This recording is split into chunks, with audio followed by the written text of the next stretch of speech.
सभी फार्मर का मानना है कि 50 पैसे लगा के काम ख़त्म, लेकिन उनको ये नहीं पता कि वो सोना जला रहे हैं।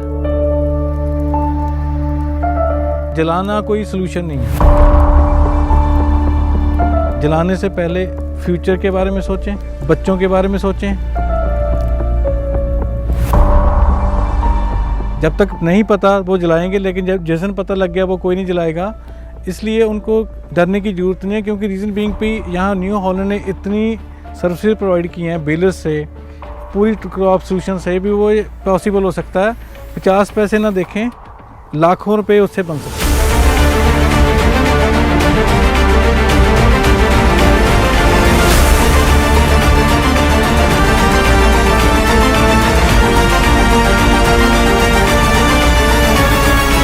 मेरा नाम सुखबीर सिंह धालीवाल है।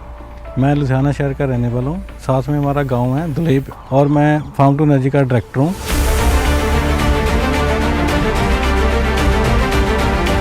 फार्म टू एनर्जी की शुरुआत ऐसे हुई है, मैं अपनी रेंट पे ज़मीन लेकर खेती करते थे। वहाँ पर क्या होता था, जैसे पैडी लगाते थे, तो वहाँ पर जब हम आग लगाई, सभी लगाते थे, हमने भी लगाई, तो हुआ क्या, धुआं इतना था, तब मेरे माइंड में तब स्ट्राइक किया भी नहीं कि ये नहीं होना चाहिए। तो इसलिए उसके बाद मैंने इसका फाइंड आउट किया क्या क्या सॉल्यूशंस हैं।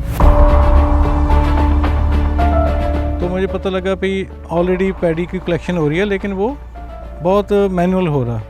तो ऑलरेडी यहाँ पे प्लांट्स थे, गवर्नमेंट ने लगाए हुए थे पैडी स्टॉक के, वहाँ से इलेक्ट्रिसिटी जनरेट होती थी। तो हमने उसका फाइंड आउट किया भी ये क्यों नहीं चल पड़े, क्यों दिक्कत क्यों आ रही है। तो इसलिए हमने इसको सारा ऑटोमेशन की। 30 दिन का टाइम होता है, 30 दिन में इकट्ठा करना है, टाइम फ्रेम बहुत कम है। तो इसलिए हमने इसको सारी ऑटोमेशन की। तो ऐसे हमारी शुरुआत हुई है।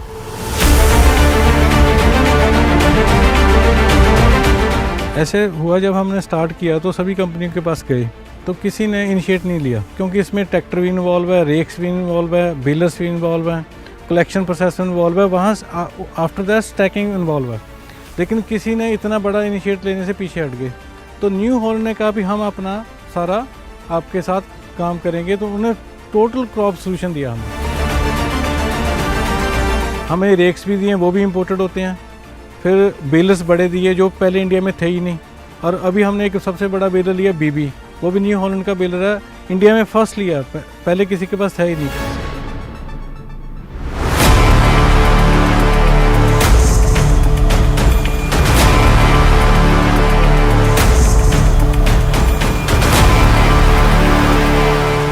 हमारे पास एक अभी नया आया स्केयर बेलर,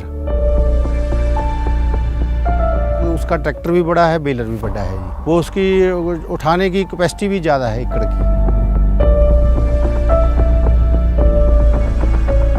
हमारे पास न्यू हॉलैंड के 6090 बेलर्स, 9 बेलर्स की फ्लीट है। इसमें एक तो मैकेनिज्म बहुत सिंपल है और कोई ज़्यादा वीर एंड टीयर नहीं होती, लेकिन हम इससे कम से कम 40 एकड़्स पर डे हम कर लेते हैं। तो आउटपुट बहुत बढ़िया है, ROI बहुत बढ़िया है।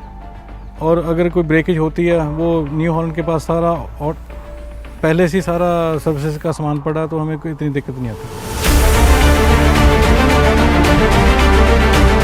और सबसे बड़ी बात है अभी कि इनकी जहाँ हर डीलरशिप है, हमें जो भी सामान चाहिए बेलर का वो एंड टाइम पे मिल जाता है। इनकी सर्विस है वो बहुत ज़्यादा तेज़ है जी, इसलिए हमने न्यू हॉलैंड चूज़ किया है। फार्म टू एनर्जी तो जस्ट स्टार्टिंग पॉइंट है सभी के लिए, हमारे लिए नहीं, सभी के लिए।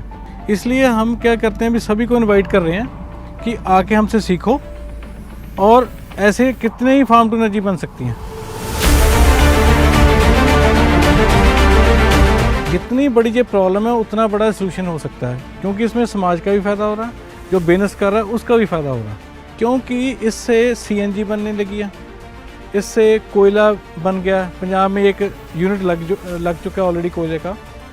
तो अकेला इंडिया में नहीं, यहाँ इसको एक्सपोर्ट कर सकते हैं। ये इतनी बड़ा बिजनेस हो सकता है, इंडिया की हब बन सकता है नॉर्दर्न इंडिया बायोमास की।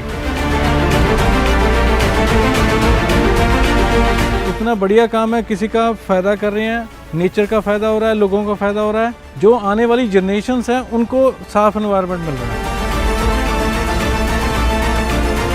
हम चाहते हैं भी सरकार इस पर थोड़ा ध्यान दे। ये प्रैक्टिकली हो सकता है और हो रहा है। इसको बड़ा करना है, सभी लोगों को आना पड़ेगा, सरकारों को आना पड़ेगा, हो जाएगा और इतना बड़ी होगा दुनिया देखेगी।